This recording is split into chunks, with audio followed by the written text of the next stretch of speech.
전세 계약 3일 만에 파기한 집주인, 위약금 물어야 할까? 안녕하세요, 버딩미. 당신이 판사라면? 입니다. 오늘은 전세 계약서에 도장을 찍은 지 단 3일 만에 집주인이 계약을 파기해버린 사건을 가져왔습니다. 이사 날짜는 잡혔고, 아이 어린이집도 옮겨놨고, 살던 집도 이미 다음 사람에게 넘기기로 했는데요. 그 상황에서 집주인에게 온 메시지 한 줄. 죄송하지만 집을 못 빼드릴 것 같아요. 여러분이라면 이 순간 어떻게 하셨겠습니까? 2023년 8월 12일 토요일, 박민수 씨는 아내와 2살 빼기 아들의 손을 잡고 수원시 영통구의 한 아파트 현관 앞에 섰습니다. 전세 5억 원, 새 식구가 새 출발을 꿈꾸는 보금자리였죠. 집주인 김혜진 씨, 52살은 친절했고 계약서는 깔끔했습니다. 입주일은 9월 15일로 명확히 적혔고 박민수 씨는 그 자리에서 계약금 1,000만 원을 바로 송금했습니다. 설레는 마음으로요. 그런데 딱 사흘 뒤인 8월 15일 저녁 휴대폰이 울렸습니다. 김혜진 씨였어요. 죄송한데요. 집을 못 빼드릴 것 같아요. 목소리는 떨렸지만 단호했습니다. 이유는 딸의 이혼이었어요. 딸이 급하게 친정으로 들어와야 한다는 거였죠. 계약금은 돌려주겠다고 했습니다. 전화는 그렇게 끊겼습니다. 박민수 씨의 상황을 한번 떠올려 보세요. 전세 대출은 이미 승인이 났고 회사에는 이사 날짜를 보고했습니다.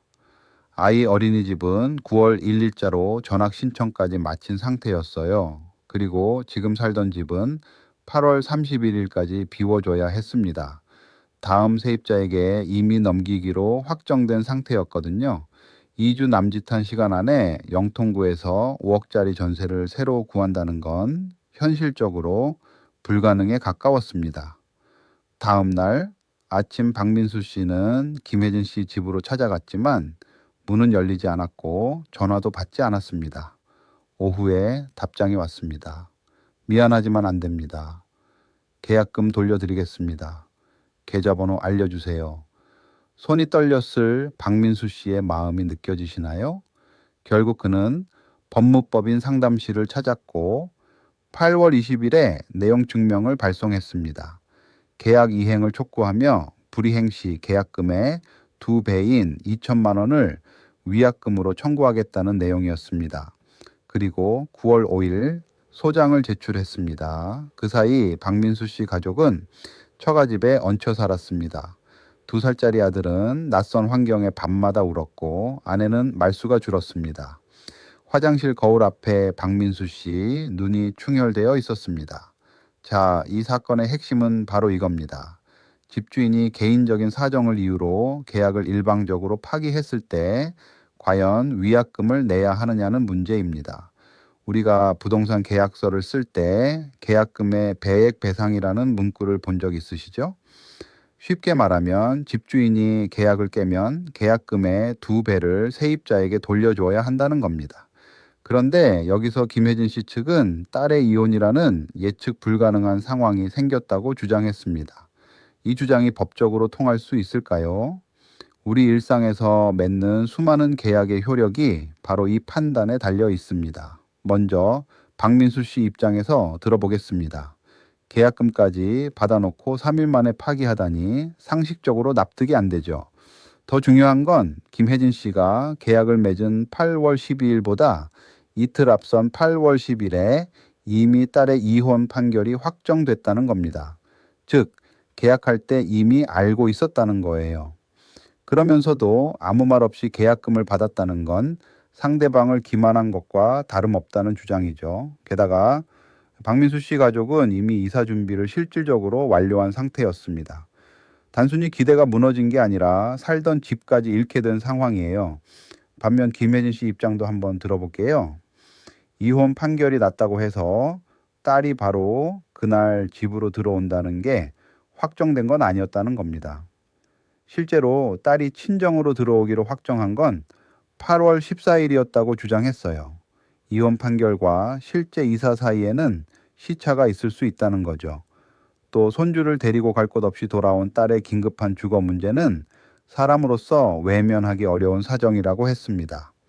계약금도 즉시 돌려주겠다고 했고 추가 보상 의사도 밝혔어요. 2천만 원이라는 위약금은 실제 손해보다 지나치게 크다는 주장도 덧붙였습니다. 여러분은 어느 쪽 손을 들어주시겠습니까? 지금 버딩미 블로그에서 직접 투표해 보실 수 있습니다. 박민수 씨 편이라면 원고 승소, 김혜진 씨 사정이 이해된다면 피고 손을 들어주세요. 투표에 참여하신 분들께는 실제 판결이 공개됩니다. 법원은 과연 어떤 판단을 내렸을까요? 딸의 이혼이 계약 파기의 정당한 이유가 됐을까요? 아니면 계약의 힘이 더 강했을까요? 지금 바로 참여해 보세요. 자, 드디어 실제 판사는 어떤 결정을 내렸을까요? 2023년 10월 17일 수원지방법원 민사22단독 법정. 판사는 증거 서류를 넘기며 핵심을 짚었습니다. 딸의 이혼 확정 판결문 날짜 2023년 8월 10일, 계약일인 8월 12일보다 이틀 앞섭니다. 재판부는 이 점을 결정적으로 봤습니다. 김혜진 씨가 계약 당시 이미 딸의 이혼 사실을 알고 있었다면 그것을 예측 불가능한 사정 변경이라고 볼 수 없다는 거죠. 다만 재판부는 딸이 실제로 친정에 들어오기로 확정된 시점이 계약 이후라는 점, 그리고 가족의 긴급한 주거 필요라는 사정은 일부 고려할 만하다고 봤습니다. 그래서 완전히 외면하지는 않았어요. 결론은 이렇습니다. 위약금 조항은 유효하다. 그러나 민법 제398 조 제2항, 즉 위약금이 지나치게 과다한 경우 법원이 줄일 수 있다는 조항을 적용해 2천만 원을 1,500만 원으로 감액했습니다. 계약금 1,000만 원의 1.5배입니다. 재판부는 판결문에 이렇게 적었어요. 개인적 사정이 아무리 절박하더라도 그것이 계약 상대방의 권리를 일방적으로 침해하는 것을 정당화할 수는 없다. 계약의 구속력은 거래 안전과 사회 신뢰의 기초이기 때문이다. 이 판례가 우리에게 주는 교훈, 정말 알아두면 반드시 도움이 됩니다.